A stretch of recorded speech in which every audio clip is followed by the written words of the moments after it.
Welcome to the Heart Rate Variability Podcast. Each week we talk about heart rate variability and how it can be used to improve your overall health and wellness. Please consider the information in this podcast for your informational use and not medical advice. Please see your medical provider to apply any of the strategies outlined in this episode. Heart Rate Variability Podcast is a production of Optimal LLC and Optimal HRV. Check us out at optimalhrv.com. Please enjoy the show. Welcome, friends, to the Heart Rate Variability Podcast. My name is Matt Bennett. I'm here for a solo episode to celebrate with you, our listener, on our 200th episode. It may not be exactly our 200th new episode.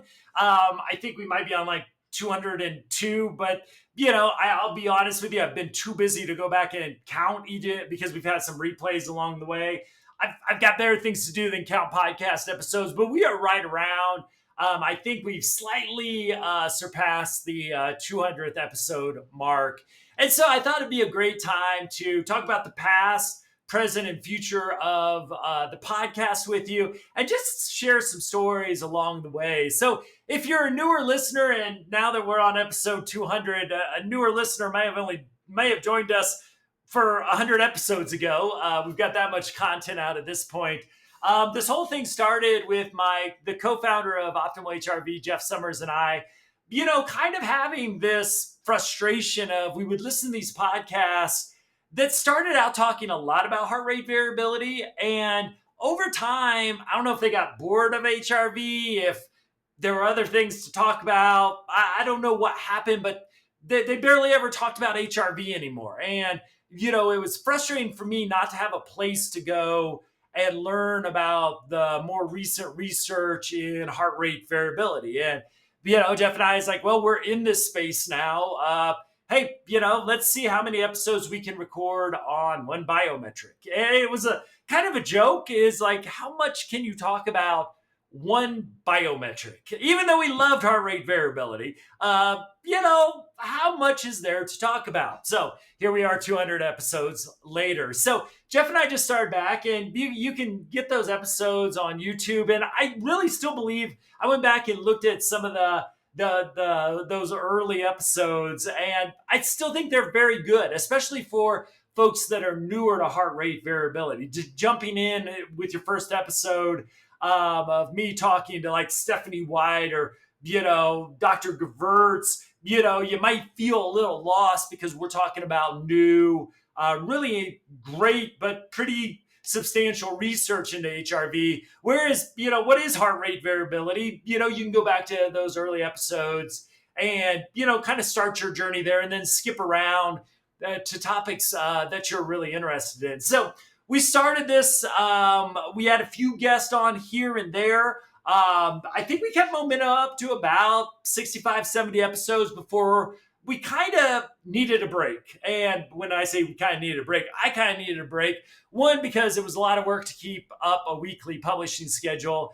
And two, it was, I'll be honest with you, sometimes really difficult to find really good quality guests. Sometimes I get like, hey, you should have so-and-so on your show. There's, I think, these companies that reach out for other people. And I'm like, oh, great, I'd love to have them tell me their expertise in heart rate variability, and then crickets, nothing back. So there are a limited amount of HRV experts in the world, and we've interviewed most of them that feel comfortable speaking on an English podcast. So that's we took a little bit of a break, and in that time, really started working with Dr. David Hopper and Dr. Ina Hazan, both of which have been on the show multiple times, and both talking about their own work and being, co-host with me for episodes. And so, we started with those connections, really started to open up new guests, and especially with Dr. Ina Hazan, really got us in the AAPB world. I got the most recent version of the journal here. I'm excited. So the applied psychophysiology, it's still a hard word for me to say, and biofeedback. So AAPB, but this is where the most of, not all, but I would say most of the real interesting research in heart rate variability and HRV biofeedback is being done. So, Ina's connection to that world really opened up and revitalized the podcast, where we were both interviewing people publishing, game-changing research on heart rate variability, and people who Dr. Gewurz, Fred Schaefer come to mind, who really Moss were responsible for bringing HRV and HRV biofeedback to people like my consciousness and being the research drivers behind the work that I do every day around heart rate variability and HRV biofeedback. So, it was re-energized, and we really had, I think, just a great stretch. Every time I go to the AAPB conference, I get more and more people, and we do replays every once in a while, especially through the holidays or maybe the kind of the low time in the summer months, but have been able to keep a pretty regular publishing schedule. I'll be frank and honest with you, that seems to be getting more difficult. One is, again, as I mentioned, I've already interviewed a lot of folks.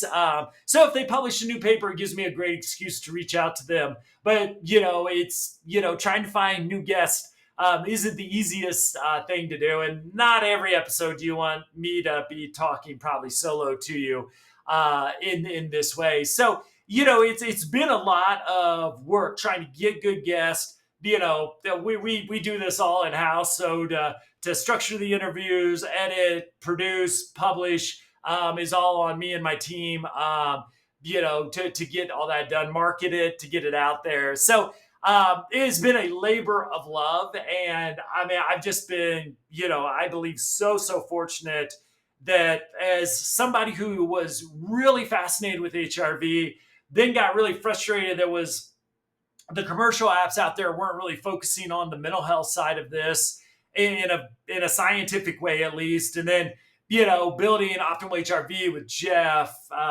Dave, Ina, Ben, all have been on the podcast, and our great development team. My learning curve has just been supplemented by the opportunity to interview all these amazing researchers, clinicians around the world who are using this HRV to help the people that they work with, address chronic disease, improve, public safety, address medical conditions, all these different use cases that we have featured, on every episode of the podcast, while really, I hope sticking to that heart rate variability is at least definitely 30% of what we talk about. Maybe we always don't get to, hey, we may stray in, but I feel like we always bring it back to HRV or HRV biofeedback, which I've been very, very proud to do. So I find myself here at episode 200 in kind of another, it's a nice round number to reflect on, where everything's at. We've had really good constant viewership over the years. It seems like, we got 1,000 or so listeners on a regular basis, which for such a niche podcast, I'm pretty happy with. It seems like everybody except for my mom right now has a podcast. So while we're not a Joe Rogan as far as that level of listenership, I think for who we are and who our audience is, there was a statistic I read once that the average journal article, like 10 or 15 people read it.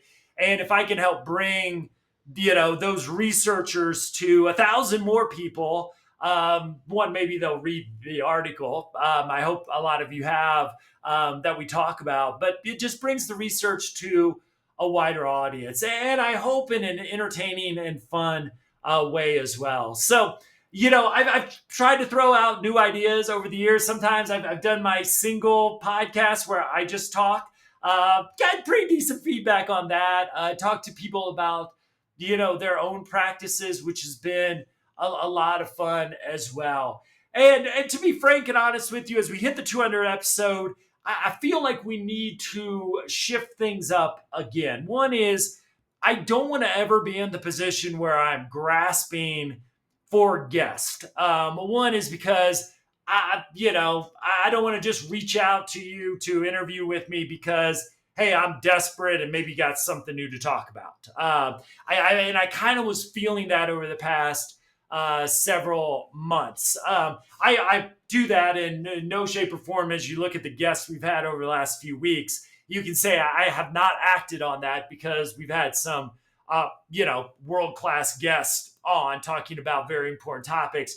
So, but I felt that gives, who's going to be I only got 2 more weeks of guests. Who can I reach out to? And I don't want to hit that level of desperation, because what I'm afraid I'm going to do is start to create episodes that might mention heart rate variability, like somebody's doing, training for a 100-mile marathon, and they look at HRV once a week in their training or something like that.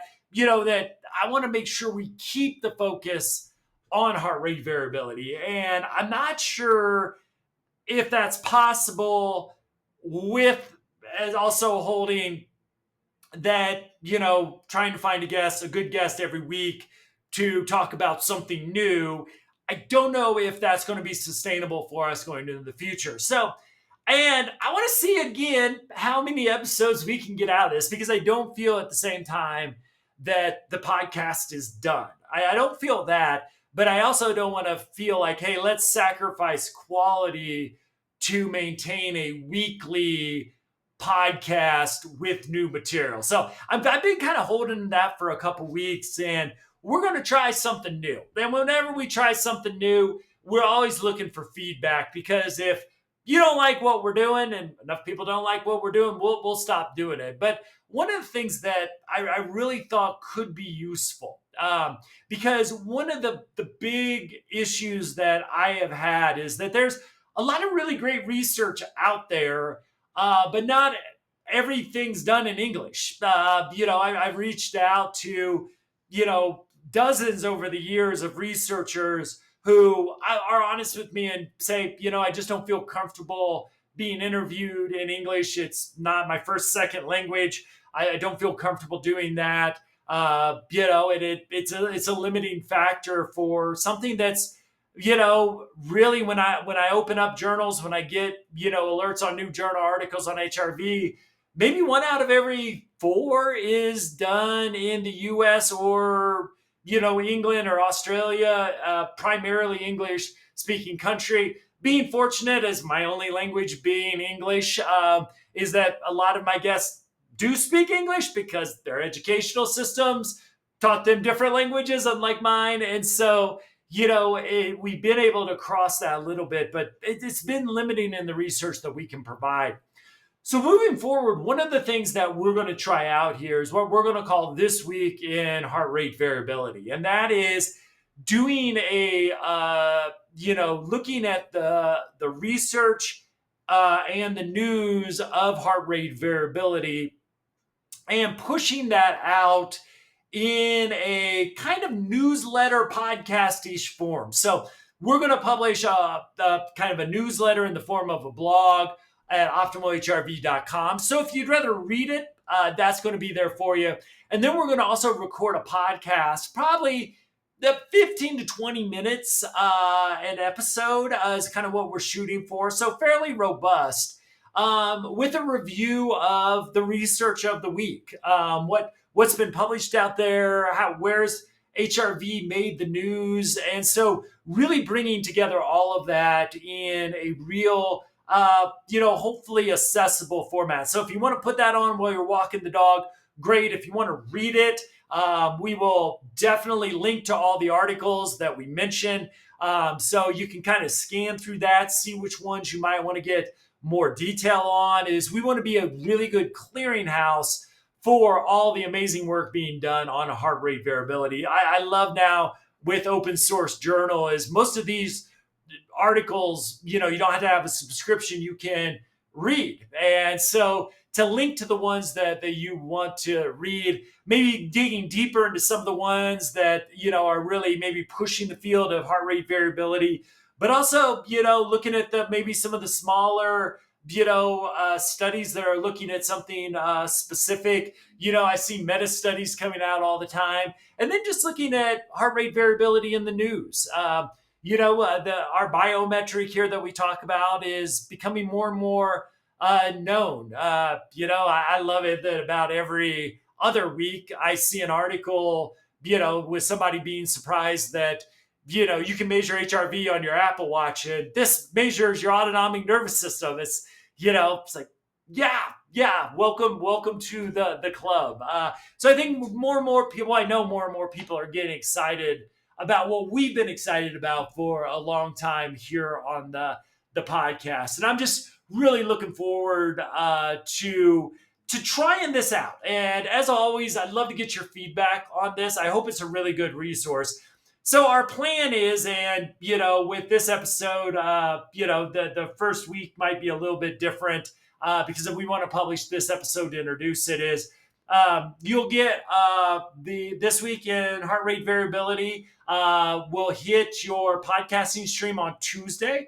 That kind of gives us Friday and Monday and over the weekend to get everything ready for a good episode published on Tuesday. We tested out. This makes me laugh.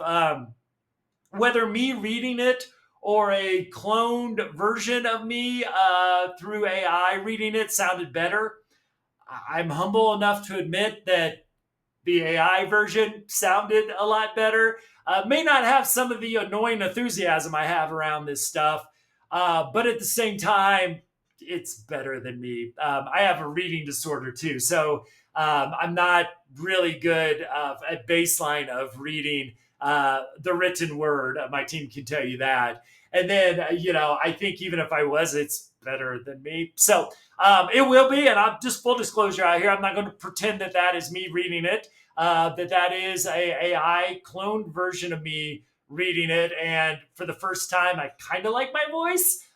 Whereas when I listen to these episodes, I'm like, oh, I'm horrified at my voice. So if you hate that, let me know. We have the ability to use other voices as well. But we figured, hey, if you're listening to me talk on this one, might as well keep the voice the same. But we're not going to pretend that is the live Matt, because the live Matt would make a lot more mistakes and mispronounce every other word. So, but we're gonna do that through an AI voiceover. Also, just helps us if my schedule gets really busy. Helps get that.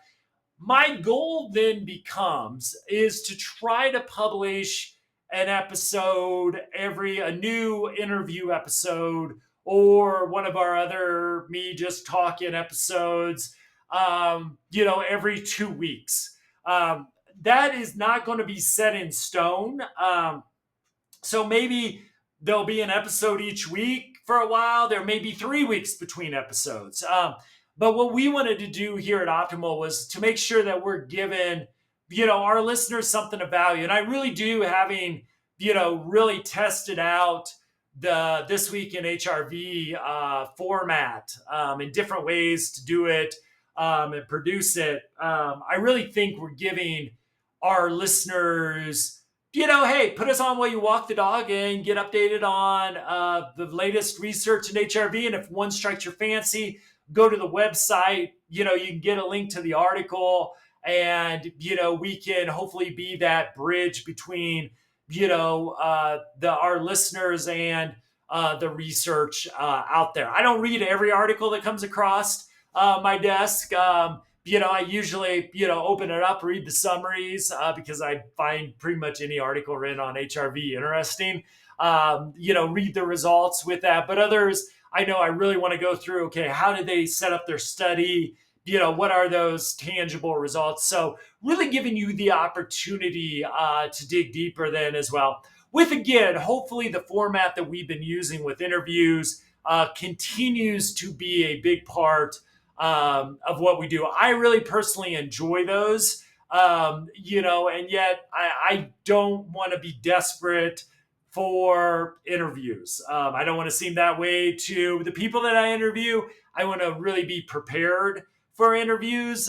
Sometimes doing it weekly, especially when I get busy, can be really difficult. And as you can imagine, there's been days where I've recorded 3 podcasts, and then there's been 3 weeks where I've struggled to find an interview to get one podcast recorded. So it kind of ebbs and flows that way. So spreading these out a little bit, I really hope allows us to keep our quality really strong and gives us just a little bit more flexibility, while I think stepping up the value we give to our listeners. So we're on this journey with you. If you've been listening to our podcast for a while, one thing you do know about us is we're okay to try new things out. I don't think you get to 200 episodes without trying a few new things out here and there.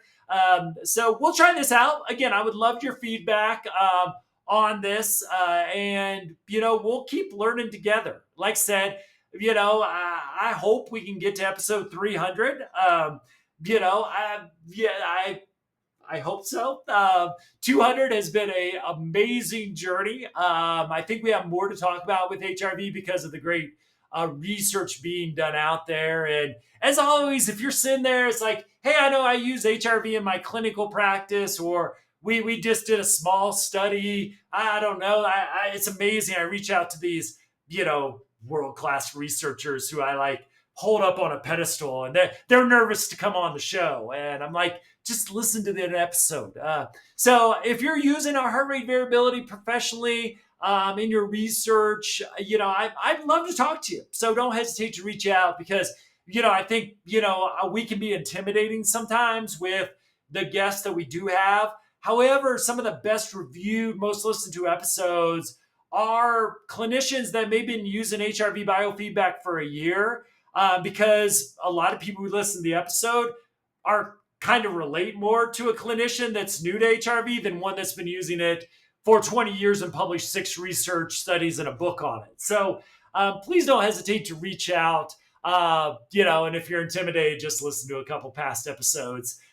If anything, like I said, my goals with every episode is to nerd out about heart rate variability and have some fun. So here's to the next 100 episodes. I can't promise you that, but I'm really hoping that This Week in HRV gives us a really nice way to keep giving great content for learning, do it in a multimedia sort of way, while continuing to interview just amazing people and amazing researchers. So I want to thank you, the listener, for joining us. Like I said, we've kept our numbers pretty steady once we got up to a few thousand listeners a month, you get about 1,000 listens per episode for such a niche little podcast like ours, self-produced, self-edited. I thank Amna for helping me with marketing, but you're kind of looking at the staff around this. But the fact that I don't have to put social media posts up, I do appreciate Amna's help with that. And she's been also great with the This Week in HRV. So bringing a little bit more of a team support and hopefully continue to provide value for you and grow our audience in the future. So as always, thank you so much for joining us. You'll be able to find, again, This Week in Heart Rate Variability is going to hit your stream probably in a couple days if everything works out good with publishing. And as always, either it's AI Matt or it's real Matt. We'll see you next week. Take care. Thanks for joining us on this journey.